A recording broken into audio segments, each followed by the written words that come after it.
Good students, आज हमारा BEd first year राजनीति विज्ञान का शिक्षण शास्त्र विषय में विधि के अंदर जानेंगे पाठ्य पुस्तक विधि। पाठ्य पुस्तक विधि क्या होती है इसके बारे में समझते हैं।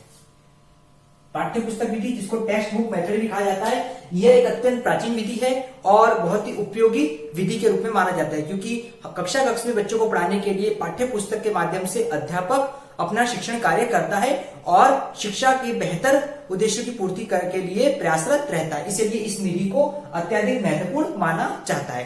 कक्षा कक्ष में विषयों को समझाने के लिए, स्पष्ट करने के लिए इस मेथड के माध्यम से प्रभावी माहौल तैयार किया जा सकता है। इसलिए यह विधि बहुत ही अत्यंत उपयोगी।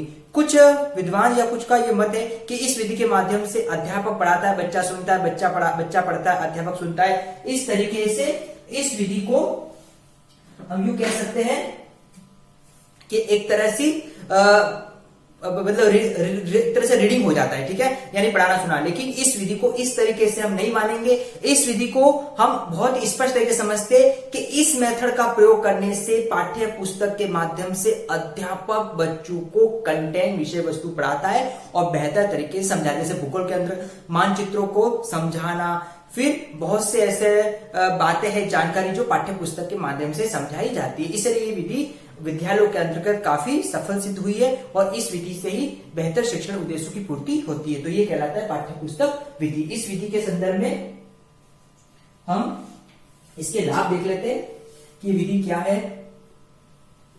बेनिफिट, इस विधि के लाभ को स्पष्ट करते हुए लिखेंगे हम। इस विधि के प्रयोग से भौगोलिक,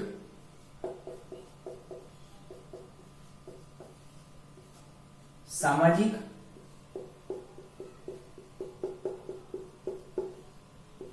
ऐतिहासिक,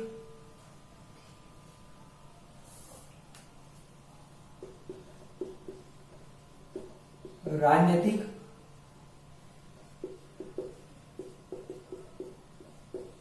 संकेतों को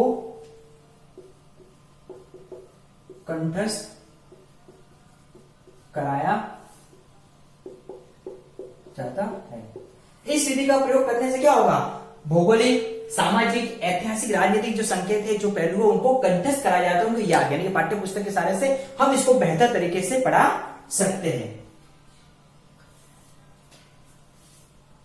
सेकेंड, इस विधि से शिक्षक निर्दिष्ट कार्य को करने में समर्थ रहता है। अध्यापक के जो भी निर्दिष्ट कार्य है, ठीक है, जो निर्दिष्ट के अनुसार करते हैं, उस कार्य को करने में अध्यापक सफल रहेगा, वो उसको एक तो बेहतर तौर से कर पाएगा। तीसरा, अध्यापक को विषय संबंधी तैयारी नहीं करनी पड़ती। अध्यापक को जो विषय संबंधी तैयारी, यानी कि पाठ्य पुस्तक विधि के माध्यम से किताब सामने होगी, अध्यापक बेहतर से पढ़ा पाएगा, यानी कि उसको पूर्व में कोई तैयारी करने की जरूरत नहीं है। वो बेहतर तौर पर, अगर वो अनुभवी अध्यापक है तो वो इस मेथड का यूज करके आसानी से पढ़ा सकता है। अगला, पाठ्य पुस्तकें विद्यार्थियों को लक्ष्य करके लिखी जाती है। जो पाठ्य पुस्तकें होती है, टेक्स्ट बुक होती है, बच्चों को लक्ष्य करके लिखी जाती है, बच्चों के स्तर के हिसाब से लिखी जाती है, बच्चों को किस तरीके से तैयार करना है बनाई जाती है। इसलिए इस पढ़ाई विधि को पढ़ाने में काफी फायदा साबित होता है। इसके अलावा इसके कुछ और लाभ देख लेते हैं और इसके क्या क्या लाभ है।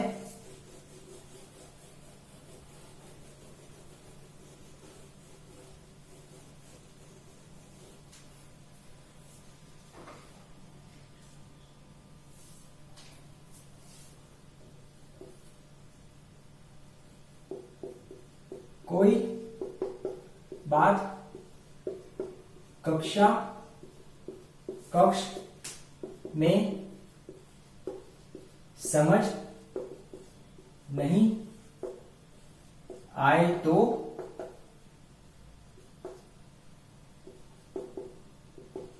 पाठ्य पुस्तक से विद्यार्थी समझ सकता है। इस विधि के माध्यम से देखिए कि क्लास में मान लो बच्चों को पढ़ाया गया, बच्चों को क्लास में अगर समझ नहीं आता है तो किताब उसके पास होगी, तो बाद में भी उस विषय वस्तु को अच्छे से किताब के माध्यम से समझ सकता है, यानी कि उसको बाद में भी विद्यार्थी आसानी से समझ सकता है। फिर यदि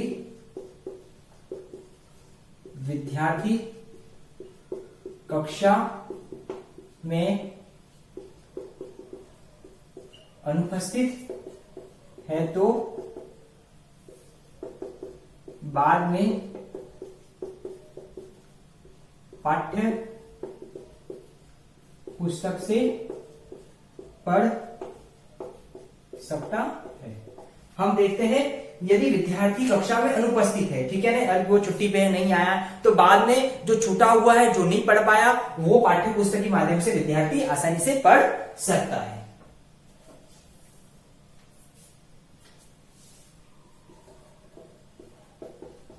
पाठ्य पुस्तकें विभिन्न प्रकार की सामग्री का सुझाव देती है। पाठ्य पुस्तक के माध्यम से जो सामग्री होती है, किस तरीके से बच्चों को पढ़ाना, इसका सुझाव पाठ्य पुस्तक से दिया जाता है। तो ये हो गए पाठ्य पुस्तक के लाभ। अब पाठ्य पुस्तक के लाभ के बाद हम इसके दोष को समझ लेते हैं कि पाठ्य पुस्तक के कई लाभ होने के बाद भी इसमें किस तरीके से कमियां पाई जाती है या इसमें दोष पाई जाती है। किसी भी पहलू के यदि लाभ है तो उसके पीछे दोष भी पाए जाते हैं, तो उसके दोष के संदर्भ में देख लेते हैं। दोष, कमियां या सीमाएं। दोष किस तरीके से है?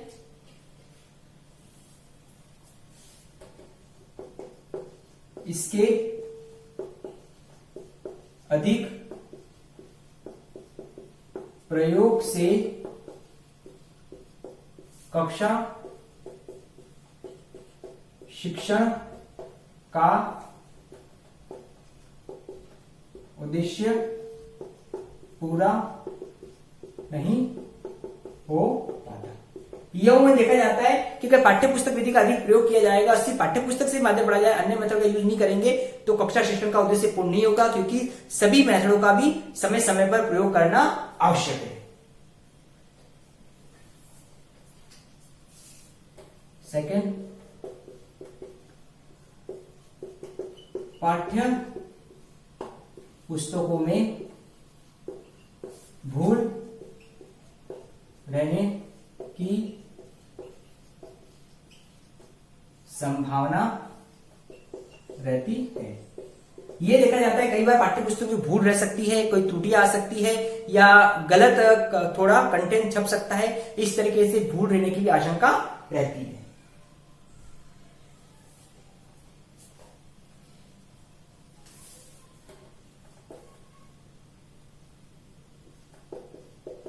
पाठ्य पुस्तकों से सिर्फ बालक की स्मरण शक्ति का विकास होता है।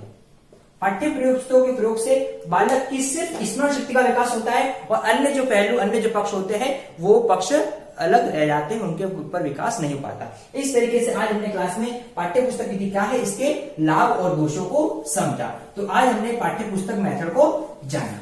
अब इससे रिगार्डिंग आज का आपका असाइनमेंट है,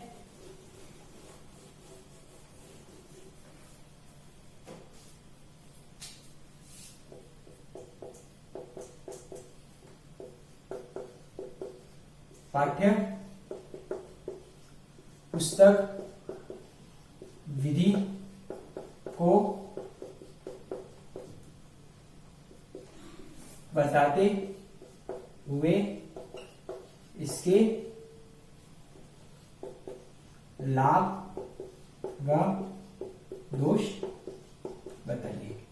पाठ्यपुस्तक विधि क्या है, जो आज हमने क्लास में जाना है, इसको बताते हुए उसके लाभ और दोष को स्पष्ट करना है, इसको बताना है। स्टूडेंट्स, इस कोविड समय में सिचुएशन समझते हुए घर रहना है, सुरक्षित रहना है, अपने आप को, परिवार के स्वास्थ्य का ध्यान रखना है और अपने को वैक्सीन अवश्य लगवानी है। Thank you.